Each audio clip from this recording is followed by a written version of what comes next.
1247 करोड़ रुपए की कल फिर से खरीदारी हुई है कैश में।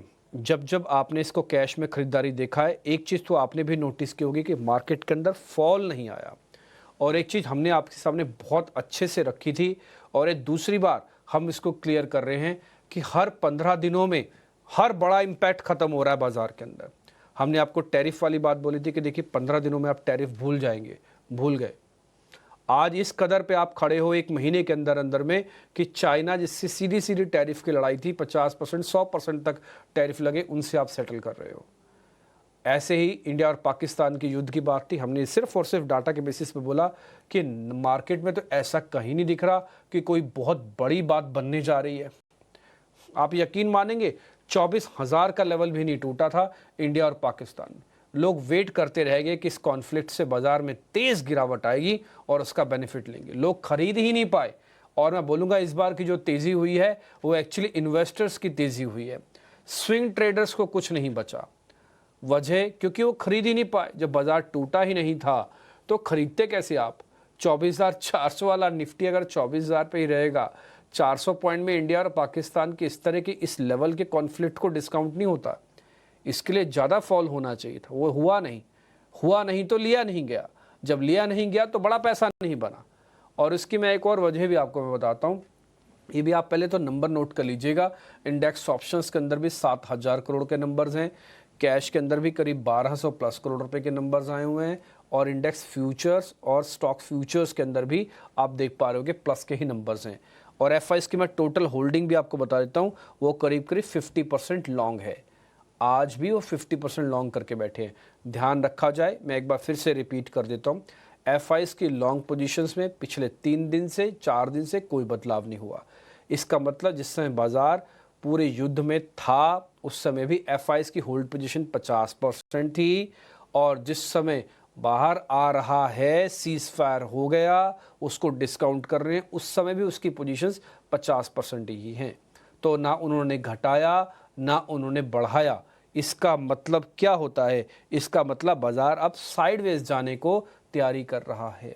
ये घटेगा तो अपॉर्चुनिटीज़ वापस क्रिएट होंगी, ये बढ़ जाएगा, इसके चांसेस थोड़े कम लगते हैं। शॉर्ट टर्म में काफ़ी बड़ा मूव आया हुआ है, इसलिए आप गिफ्ट निफ्टी भी आज उस तर्ज पर बढ़ता हुआ नहीं देख पा रहे, बल्कि 100-125 पॉइंट नीचे दिख रहा है।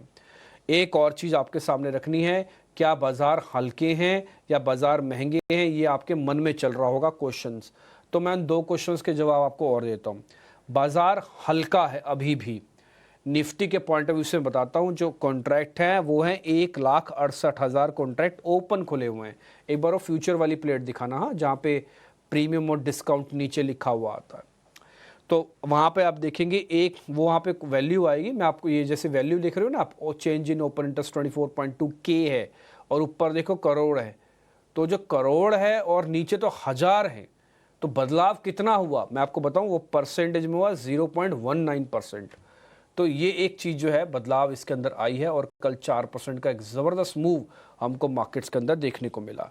दूसरा पॉइंट, इसी तरह से आप बैंक निफ्टी का भी दिखाना, मैं वो पॉइंट भी क्लियर करता हूँ। बैंक निफ्टी के अंदर भी चेंज इन ओपन इंटरेस्ट 6% का करीब करीब रहा, और उसके अंदर भी बड़ा ओपन इंटरेस्ट नहीं है, सिर्फ 63,000 कॉन्ट्रैक्ट्स हैं। ध्यान रखिएगा, कल इंडिया विक्स बहुत ज़ोर से टूटा है। अगर इंडिया विक्स वापस से ऊपर आता है, जैसे मैं कल का बताऊं, कल वो टूटा था बहुत ज़ोर से, एक बार वापस से दिखाना, इंडिया विक्स भी दिखाइएगा। हाँ, ये 200-250 पॉइंट का प्रीमियम भी आपको दिख रहा है इसके अंदर, और इसके अंदर 1 लाख कॉन्ट्रैक्ट दिख रहे होंगे आपको टोटल में से। तो 6% बनता है 19 लाख में से, अगर आप इसको 1 लाख कॉन्ट्रैक्ट डालते हैं तो। एक बार जरा आप इंडिया विक्स भी दिखाओ स्क्रीन पर, उसमें एक पॉइंट है बताने का या रखने का आपके सामने। कल इंडिया विक्स बहुत ज़ोर से टूटा और करीब 14-15% नीचे जाके बंद हुआ है, तो ये आ गया 18 के आसपास। इसमें 2% की गिरावट और चाहिए कम से कम। अभी ये 16 के आसपास हो जाएगा, तब ज़्यादा डरना नहीं, घबराना नहीं, कभी कुछ नहीं होगा। लेकिन अभी भी पूरी तरह से हम बाहर नहीं निकले हैं, 2% की गुंजाइश हो रहा है। 2% मतलब 10% इंडिया विक्स और टूटना चाहिए अभी भी। तो इसको आप वेट एंड वॉच करते रहना, इसको आप देखते रहना।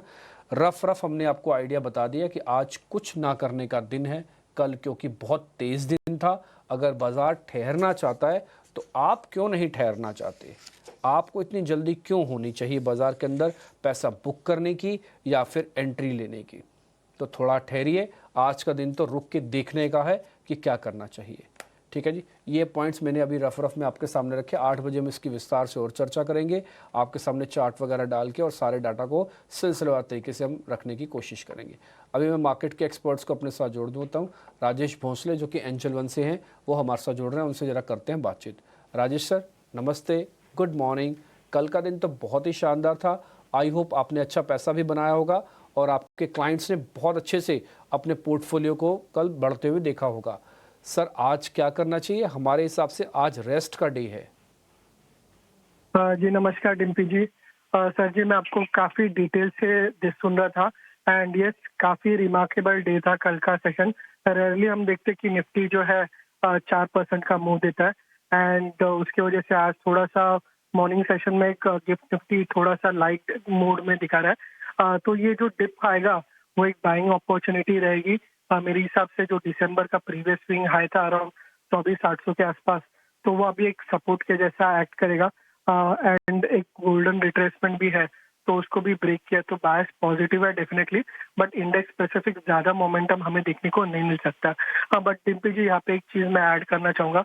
मिड कैप सिलेक्ट इंडेक्स जो अभी तक एक रेंज बाउंड में था या मेजर परफॉर्मेंस नहीं था, तो उसमें एक कप एंड हैंडल ब्रेकआउट देखने को मिल रहा है एंड इसने 200 डीएमए को भी ब्रेक किया है। तो एक्सपेक्ट कर रहा हूँ कि इंडेक्स जो है वो कंसोलिडेट कर सकता है एंड मिड कैप स्पेस में यहाँ से अच्छा ट्रैक्शन देखने को मिल सकता है। तो यहाँ पे दो मिड कैप काउंटर्स मेरे रडार पे है। एक है पिरामल एंटरप्राइजेस, काफी समय से एक रेंज में ट्रेड कर रहा था एंड फाइनली 1050 के ऊपर इसने क्लोज दिया है। 1060 का क्लोजिंग है। पिरामल एंटरप्राइजेस को बाय करना है। स्टॉप लॉस रखना है 1029 का एंड यहाँ से मैं टारगेट एक्सपेक्ट कर रहा हूँ 1120 का। डिम्पी जी जो दूसरा मेरा बाय कॉल है वो है मैक्स हेल्थ। रिसेंट का जो मार्केट में थोड़ा बहुत जो वीकनेस था उसमें ये स्टॉक में जो है लॉन्ग फॉर्मेशन हो रहे थे। इन अ ग्रेजुअल मैनर एक रेंज में ट्रेड करेगा एंड कल एक बुलिश ब्रेकआउट ग्रैब देखने को मिल रहा है। तो मैक्स हेल्थ को बाय किया जा सकता है 1160 के आसपास ट्रेड कर रहा है। 1127 का स्टॉप लॉस होगा एंड टारगेट होगा 1225 का 1225 का।